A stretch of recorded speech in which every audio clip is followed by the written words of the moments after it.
Houston. Let's bring in former political director for George W. Bush and chairman of the American Conservative Union, Matt Schlapp, and former spokesperson for Spanish language media under President George W. Bush, Mercedes Viana Schlapp. Great to see both of you this morning. Thanks for being here. Let's just put up this new Quinnipiac poll, just hot off the presses, and it shows Donald Trump at his highest numbers yet. He's at 28% here, Matt, and in fact, Ben Carson, who is second, has flipped positions with Jeb Bush, who is now third. So it looks like, despite any controversial comments that Donald Trump makes, despite a feud with Fox News or Univision, his numbers keep growing. How do you explain it, Matt? Throw away the rule book. Everything we've learned in politics about running for president is being recast. The American people have a different way that they absorb news and learn about these candidates.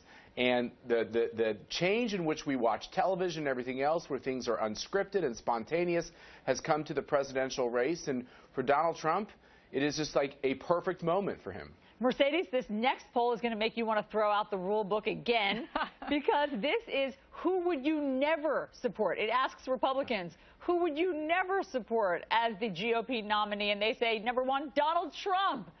So, I mean, explain the fickleness here. You know, it is interesting. It shows that we have a party that's divided, quite frankly. Those that they would call the establishment, more moderate Republicans, with obviously having to choose amongst several moderate type of candidates. And then you have the more conservative Republicans, which, again, we have 16 candidates running. So with such a broad field, you know, it's like if they're in the grocery store and they don't know which cereal to pick. So it does make it for a very complicated situation for the GOP primary. Mercedes, I do want to stick with you for a second, because I want to show you this exchange that happened between Jorge Ramos, of course, the anchor for Univision, and one of Donald Trump's supporters. And I want to ask you about it because you know Jorge Ramos, and this moment is getting a lot of attention today. This happened during the time that Jorge Ramos was tossed out of the press conference by Donald Trump, and he was sort of cooling his heels outside of the press conference before he was let back in. But he got into this testy exchange. So watch this moment. You're very rude. It's not about you. It's not about Get out of my country. Get out. This is not about you. I'm a U.S. citizen, too. Well, whatever. No, Univision, no. It's not about you. It's not about you. It's about the United States. No. Mercedes, he says to Jorge Ramos, get out of my country. And Jorge has to remind him, I'm a U.S. citizen. I'm a U.S. citizen. I mean, do you see this as residue of what Donald Trump has been saying? You know, emotions are high, especially when it comes to the immigration issue. And so I think when we're looking at this debate and how everyone's approaching it, obviously when Jorge Ramos jumped in a press conference, which in a setting like that is not that common. You have reporters that are raising their hands. It's kind of like you're in a classroom, you raise your hand, it's your turn. I mean, and then the mere fact that Jorge Ramos did get the time allocated afterwards and had that exchange with Donald Trump, you know, I think that this is why this issue of immigration reform, looking back, has not been resolved for decades.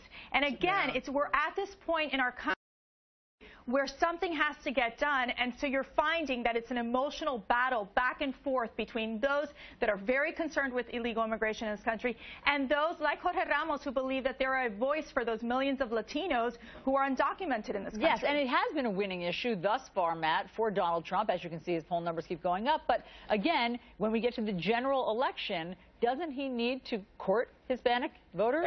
Absolutely. I mean, Republicans have done a very good job of not winning the popular vote recently in presidential elections.